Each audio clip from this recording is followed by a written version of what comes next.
दोस्तों इस वीडियो में अलास्का 200 का यूज़र रिव्यू मैं देने वाला हूं आपको। ये बैटरी मैंने चंद दिन पहले ख़रीदी थी और बहुत सारे मेरे व्यूअर्स के इसरार पे मैं फ़ौरन ही इसका रिव्यू बना रहा हूं चंद दिन के इस्तेमाल के बाद। अलास्का A200 मॉडल है, 130 एम्पेयर की बैटरी है। मुकम्मल मालूमात इसके बारे में मैं आपको दूंगा, कैसी चल रही है और लोड शेडिंग में कितना बेनिफिट दे रही है।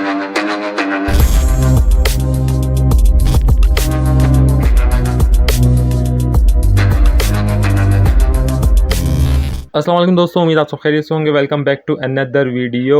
दोस्तों ये मैं आपको डायरेक्टली अपने सिस्टम के ऊपर लेके आ गया हूँ और क्यों लाया हूँ मैंने वीडियो के इंट्रो में बता दिया है। अलास्का A200 मैंने कुछ दिन पहले बाय करी है और उसके बारे में मैं आपको यूज़र एक्सपीरियंस शेयर करने वाला हूँ इस वीडियो में। ये उसकी वो वाली वीडियो है जिसको घर पे लाते ही मैंने इस बैटरी को चार्जर पे चार्ज किया था प्रॉपर, उसके बाद अपने सिस्टम के अंदर इसको इंस्टॉल किया था। तकरीबन 15 से 20 दिन के बाद ये रिव्यू मैं आपके साथ शेयर कर रहा हूँ अलास्का A200 बैटरी का। कैसा इसने परफॉर्म किया और किस तरह मुझे बेनिफिट किया, ये तमाम बातें मैं इस वीडियो में बताऊंगा। सामने आप मेरा इन्वर्टर देख रहे हैं, ये 1500 वॉट का नॉर्मल इन्वर्टर है जो कि मैंने 1200 रुपये का लिया था और 4-5 साल से चले जा रहा है। कोई प्रॉब्लम की बात नहीं है, कार इन्वर्टर है। इसके साथ सिस्टम की दूसरी चीज़ें मैं आपको दिखा दूँ। यहाँ पे मेरे पास एक 30 एम्पियर का PWM चार्ज कंट्रोलर लगा हुआ है जो कि मैंने इनिशियली ख़रीदा था शुरू में, जो कि अब सिर्फ लोड को कट ऑफ कराने के काम आता है। इस पे आप देख रहे हैं 3.4 एम्पियर का तकरीबन लोड मेरा चल रहा है। इसके साथ एक हाइब्रिड MPPT लगा हुआ है जो कि फोर्स कंपनी का है। ये MPPT 60 एम्पियर का है और टॉप नॉच मॉडल था उस ज़माने में जब ये मैंने लिया था। हाइब्रिड MPPT था। इसके साथ इसमें AC इन का ऑप्शन जो कि वो हाइब्रिड MPPT में होता है, वो इसकी लाइट्स आपको नज़र आ रही हैं यहाँ पे। और बहुत ही अच्छी क्वालिटी का ये MPPT है जो कि अभी तक चले जा रहा है, ना कभी ख़राब हुआ ना कुछ हुआ। 12-24 वोल्ट के इसके अंदर ऑप्शन आपको नज़र आ गए होंगे।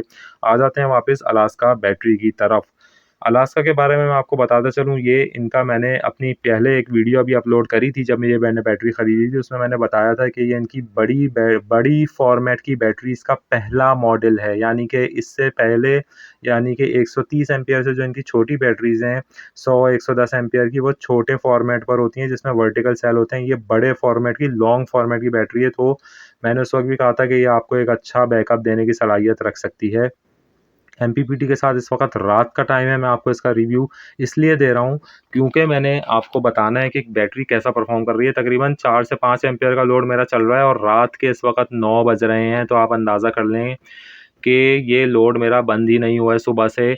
यानी कि जो सुबह से मेरा 5 एम्पियर का लोड, यानी कि एक AC/DC पंखा और 2 से 3 मेरे LED बल्ब DC के, ये इसके ऊपर चल रहे हैं। ओसाका की LED, और ये आप देख सकते हैं रॉयल के AC/DC पंखा इसके ऊपर इस वक्त चल रहा है जो कि 4 एम्पियर के अराउंड इस वक्त करंट कंज्यूम कर रहा है लाइटों को मिलाकर। और ये मेरा वही फ़ैन है जिसका कार्ड भी उड़ गया था, ख़राब हो गया था। आपको सप्लाई नज़र आ रही है, कंप्यूटर सप्लाई लगा के इस फ़ैन को मैंने काबिल इस्तेमाल बनाया था। बहुत ही वायरल वीडियो है, 2 लाख से ज़्यादा उसके व्यूज़ हैं, वो आप जाके देख सकते हैं। और रात के 9 बजे का इस वक़्त टाइम है। मैं आपको बताना ये चाह रहा हूँ कि सुबह सोलर जब स्टार्ट हुआ था, ये बैटरी सोलर के ऊपर चार्ज होना शुरू हुई थी, उस वक़्त पूरे घर का लोड मेरा ऑन था जो कि तकरीबन 12 एम्पियर से ऊपर का होता है, जिसमें 2 से 3 पंखे, लाइटें-शाइटें सारी चीज़ें शामिल हैं। मगर मगरिब होने के बाद मैंने अभी घर वालों को कहा हुआ है कि फ़िलहाल इसके ऊपर एक पंखा चलते रहने दो और लाइटें चलते रहने दो। तो इस वक़्त रात के 9 बज रहे हैं, आप देख रहे हैं बैटरी स्टेबल कंडीशन में इस वक़्त खड़ी हुई है। अब बहुत अच्छी इसकी बिल्ड क्वालिटी वगैरह वो आपको नज़र आ रही होगी। ये मीनवाइल मैं आपको बता देता हूँ, बैटरी मैंने जिस वक़्त ख़रीदी थी कंप्लीट सील्ड कंडीशन में आती है। ये इसका मॉडल नंबर वगैरह था और जी का मतलब ये है कि ABCDEFG 7वें महीने की प्रोडक्शन है। ये इसका जो कोड पढ़ने की तरीक़ाकार है वो ये है कि अगर ABCD में जी लिखा हुआ है तो 7वें महीने की मैन्युफैक्चरिंग है और ये मैंने 7वें महीने में ही ख़रीदी है। बहरहाल ये मीनवाइल आप देख रहे हैं इसके सिक्योरिटी फ़ीचर्स वगैरह सब मैं बता चुका हूँ पिछली वीडियो में कि किस तरीके से इसकी सील वगैरह टूटती है, कंपनी एश्योर करती है कि अच्छी क्वालिटी आपको मिले। बात ये हो रही थी कि मेरा जो इस वक़्त प्लान है और जो ये परफ़ॉर्मेंस मुझे दे रही है, मैं इसके ऊपर एक पंखा लाइट जो है वो मुसलसल चले रहने, यानी एक पंखा और 2 से 3 LED बल्ब DC वाले वो इस पे चले रहने देता हूँ सोलर आवर्स ख़त्म होने के बाद भी। यानी कि घर वालों को मैंने बोला हुआ है कि घर का सारा बड़ा लोड बंद कर दो, यानी कि जब शाम में आपका सोलर ख़त्म हो जाता है 4 बजे के बाद, 5 बजे के बाद, तो मैंने कहा हुआ है कि बाकी सारे पंखे लाइटें बंद करके एक पंखा और 2-3 लाइटें इसके ऊपर चलते रहने दिया करो। अच्छा, होता ये है कि मैं आपको बता दूँ हमारे यहाँ लोड शेडिंग नहीं होती होती है। तो जब भी मैंने आपको दिखाया कि मैं इसको यूज़ कर रहा हूँ अपने बिल को बचाने के लिए। लोड शेडिंग ना होने के बावजूद मैं बड़ी बैटरी लेकर आया हूँ और इसका बैकअप यूज़ कर रहा हूँ ताकि मेरा मीटर ना चले। तो इस वक़्त एक पंखा मीटर से हटा हुआ है मुसलसल, रात के 9 बज रहे हैं इस वक़्त और ये हटा रहेगा। 11, 12, 1 बजे हम इसको बंद करके सोते, बस जब सोने से पहले इसको हम जो है ट्रांसफ़र कर देते हैं बिजली के ऊपर। उसकी भी वजह है, मैं आपको बताता चलूँ। 11, 12, 1 बजे भी ये बैटरी स्टेबल खड़ी हुई होती है, 11 वोल्ट, साढ़े 11 वोल्ट के ऊपर खड़ी हुई होती है, उससे नीचे नहीं आई होती। इसका मतलब ये है कि ये पंखे, लाइटें उस पे ज़्यादा भी चल सकते हैं, मगर क्योंकि रात का वक़्त होता है तो एज़ अ बैकअप मैं उसको रखता हूँ कि लोड शेडिंग अगर होती है तो ये बैटरी में जो करंट है, यानी कि 11 वोल्ट से लेके साढ़े 10 वोल्ट तक का जो करंट है बैटरी के अंदर, वो लोड शेडिंग में इस्तेमाल हो जाए और गर्मी ना हो, पंखे बंद ना हो। तो कहने का मकसद ये है कि अगर मैं इसको 100% यूटिलाइज़ करूँ और इसको मैं आपको अभी आपको हाइब्रिड आइडिया दे रहा हूँ इस बैटरी का, मैं इसकी टेक्निकल डिटेल्स और नंबर्स, डिटेल्ड नंबर्स मैं इस बाद में आपको शेयर भी करा दूँगा। सिस्टम को मॉडिफ़ाई मैं इस तरह करने वाला हूँ कि इस बैटरी को मैं 100% यूटिलाइज़ कराऊँगा और इसको अपने बिजली के बिल को, मीटर को अपने लोड से हटाने के लिए इस बैटरी की कैपेसिटी को, स्टोरेज कैपेसिटी को यूज़ करूँगा।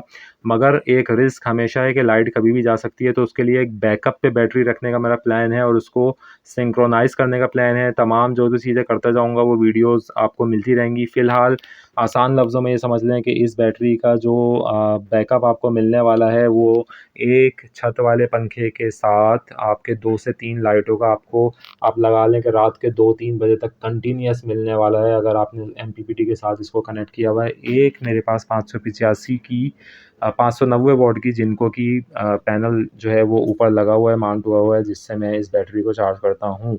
ये आपको नज़र आ रहा है मीनवाइल जो बैक एंड पे सारी वीडियो चल रही थी, ये जब बैटरी में एसिड फ़िल हो रहा था, उसके बाद मैं इसको घर पे लेके आया था। ये पिछली वीडियो में आप जाके देख सकते हैं, तमाम डिटेल्स मैंने अपलोड करी हुई हैं। सबसे बड़ा और सबसे अहम जो बातें हैं वो यही हैं कि लीड एसिड बैटरी बहुत ही नाज़ुक बैटरी होती है, इसको आपने गोद में बिठाना होता है। अगर हल्की-सी भी इसमें आपने कोताही की तो फिर ये वही होता है कि 6 महीने में ख़राब हो गई, 4 महीने में ख़राब हो गई और आपके सारे पैसे ज़ाया हो जाते हैं। यहाँ पे आप बैटरी के अंदर का हिस्सा देख सकते हैं थोड़ा बहुत जो कि मैंने दिखाया था। अब आ जाती है अहम चीज़, ये है डीसी लोड मैनेजर। देखें खुदारा कभी भी अपनी बैटरी के साथ 12 वोल्ट डीसी के पंखे और लाइटों को डायरेक्ट कभी भी ना जोड़ें, किसी हालत में भी ना जोड़ें। ये डीसी लोड मैनेजर मैंने आप लोगों के लिए बनाया था, हर आम यूज़र के लिए बनाया था कि सिंपल 2 तार बैटरी से इसमें लेकर आएँ और तमाम अपने डीसी पंखों, लाइटों के तार इसके अंदर जोड़ दें। ये आपकी बैटरी को 100% प्रोटेक्ट करेगा इंशाअल्लाह ताला और बहुत अच्छा आपके लिए काम करेगा। इसके अंदर मैंने एक एडिशनल फ़ीचर भी आप लोगों के लिए आप बल्कि 2 एडिशनल फ़ीचर इसमें दिए थे कि इसमें मैंने मोबाइल चार्जिंग का पोर्ट भी आपको दिया था और इसके साथ मैंने वाई-फाई रन करने का ऑप्शन भी दे दिया था कि आपका वाई-फाई भी ये लोड शेडिंग में भी चलाएगा और बैटरी से डायरेक्ट भी चलाएगा। तो बहुत अच्छे आपके पास ऑप्शन है और अलास्का की बैटरी को बिल्कुल आप ख़रीद सकते हैं। मेरे हिसाब से ये आपको तकरीबन नॉन सोलर आवर्स में ये आपको 12 से 16 घंटे का बैकअप एक पंखे और 2 से 3 लाइटों के ऊपर दे रही है। बाकी मज़ीद टेस्टिंग मैं आगे शेयर करूँगा। अभी तक के लिए इतना ही। थैंक